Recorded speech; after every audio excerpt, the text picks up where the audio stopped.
Ever since my wife and I were married, we've made it a point to always take a summer vacation. While some families might be perfectly happy with an annual trip to the same destination, we prefer vacations spent exploring our great country. From New England to the West Coast, the Midwest to the last frontier, we've visited a lot of great places. For our 25th wedding anniversary, however, we wanted to visit someplace really special. Somewhere over the rainbow,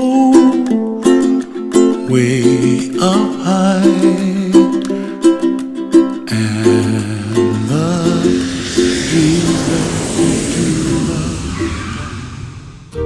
We experienced a lot of great stuff during our week-long cruise around the Hawaiian Islands, taking in some of the island's culture, snorkeling at a coral reef, and going for a dip at the base of a tropical waterfall.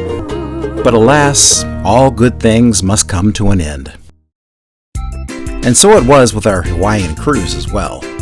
With only 2 days remaining, we headed to our final island destination, Kauai.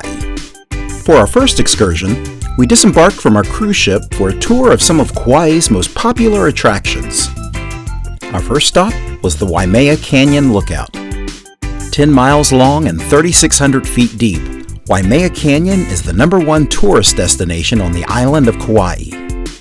Millions of years ago, volcanic activity, as well as the Waimea River, carved out this breathtaking canyon, which was dubbed by the great American writer Mark Twain as the Grand Canyon of the Pacific. From there, we headed down to Kauai's South Shore to visit a place called Spouting Horn Park.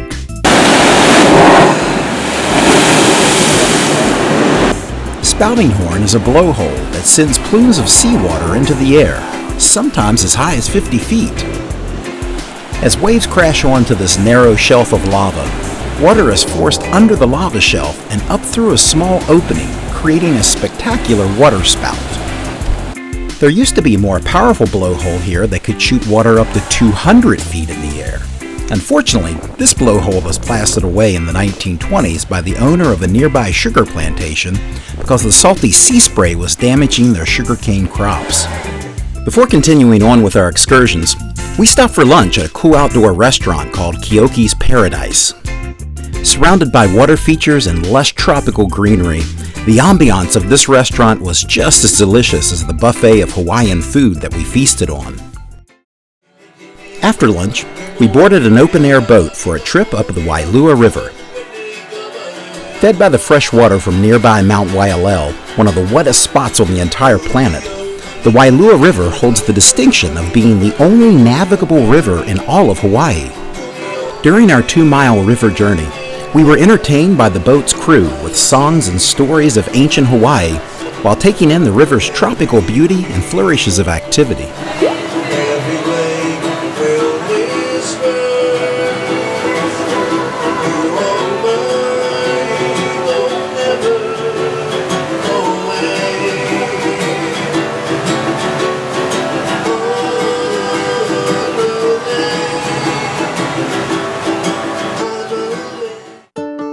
Our boat eventually docked, and we set off through a lush rainforest towards yet another favorite Kauai attraction.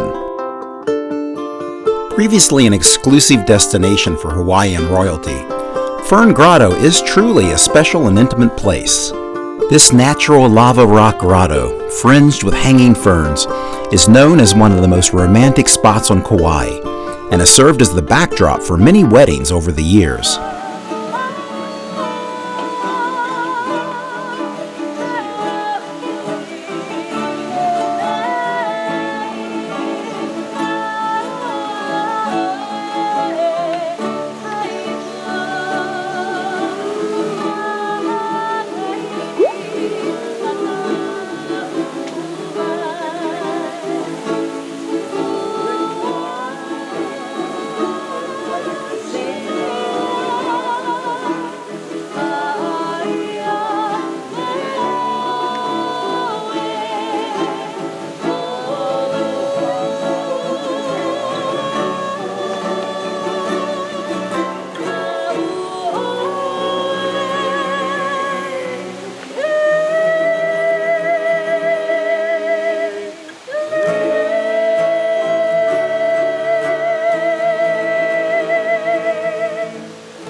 The next day, we opted for a more adventurous experience, zip lining. Now, I've never been much of a thrill seeker, but over the last couple of years, I've really tried to make a concerted effort to push myself beyond my comfort zone. So for a guy who's always had a healthy fear of heights, this adventure would really test my resolve.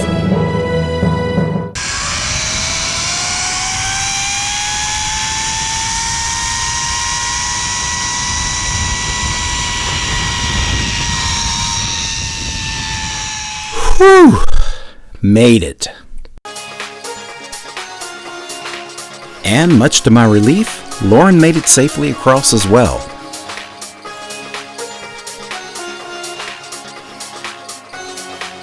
Hey, I'm starting to get the hang of this zip line thing.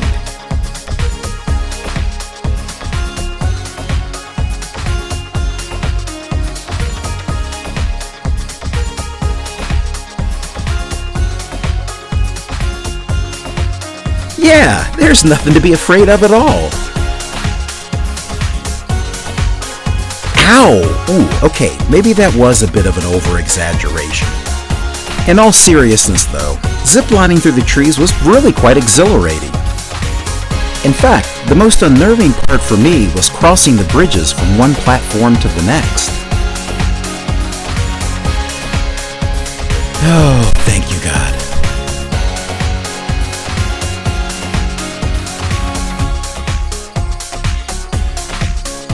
You know, as I was finishing up my last couple of runs, I had sort of an epiphany. I had psyched myself out to believe that ziplining was a lot scarier than it actually was. We've all probably had those times in our lives where we've been afraid to try something new because of that fear of the unknown. But when we give ourselves permission to go beyond our normal zone of comfort, we usually are enriched by the experience. We could all benefit from being a little bit more of a risk taker in our own lives. Back on terra firma. Once back on board, our ship shoved out from the port of Na Pali Coast. But instead of setting course for our return to Oahu, our ship cruised around to the northwestern side of Kauai for one last spectacular sight. This is the Na Pali Coast. Here, emerald cliffs with razor-sharp ridges tower upwards of 4,000 feet above the ocean for a stretch of 17 miles.